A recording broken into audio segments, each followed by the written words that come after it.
what you do if you don't have any news. Right, well, if you haven't got any, if you think, oh, I haven't got any news, what, nothing news happening in business, I've got nothing to talk about.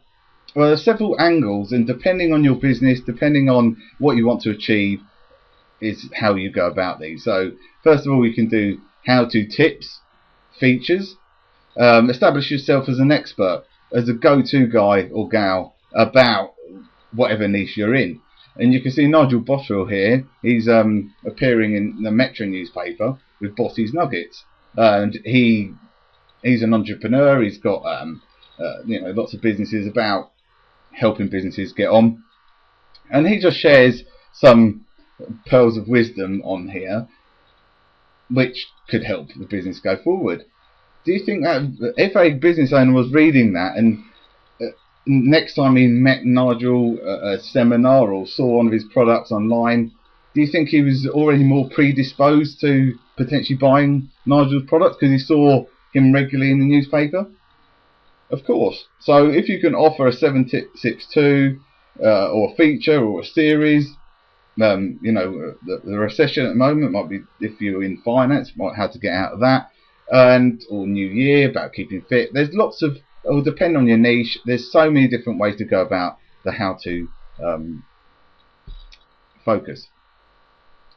The next this is really easy. How to get a survey of your clients and just find out what their opinion is. If you can tie that in with current events, then all the better. But you can use SurveyMonkey. It is free to collect and there's I'll put a link under here somewhere so you can go and have a look. So SurveyMonkey is free. You can collect their opinions, and you can use something like this. Now, when I started reading this, I thought, well, this is just a story. It's quite a good headline. Britain's feign 1.5 million marriages a year to bag an upgrade on holiday, which just seems like a general news story to fill the column inches and get people to read it. But if you notice on the third paragraph, it says a new study by lastminute.com. I thought, even big companies are doing this by lastminute.com. And if you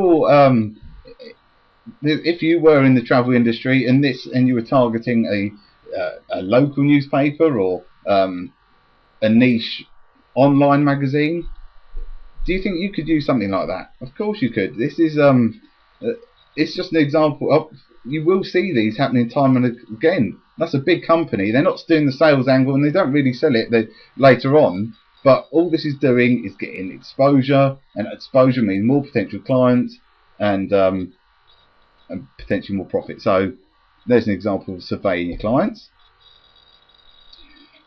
One of my friends who works in the press, he was telling me about world records, and the great thing about world record attempts, the media do love them because they've got quite a good visual angle, not only for newspapers and magazines, but potentially for TV as well.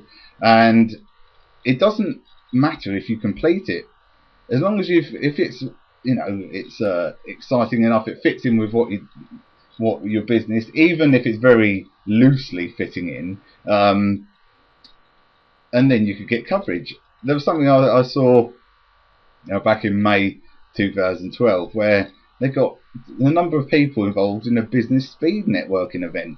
I mean, you might think, well, who would care about business speed networking?